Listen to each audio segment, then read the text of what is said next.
Black Elk Speaks was written in 1932. The main message of the book is consider the whole of life as one, the seen and the unseen, spirit and matter.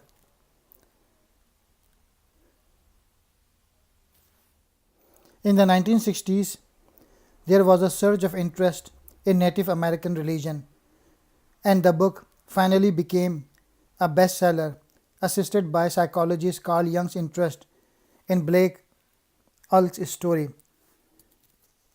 As a proud warrior of an ancient people, his cousin was the famous leader, Crazy Horse.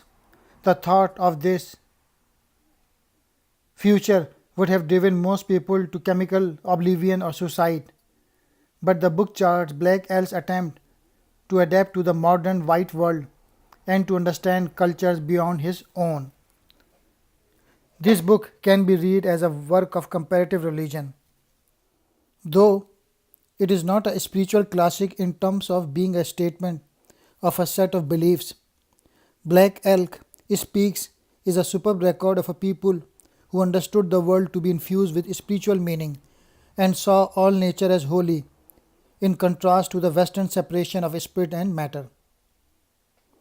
Though it came at considerable cost, he arrived at a deep awareness of a thing that the average person will never know.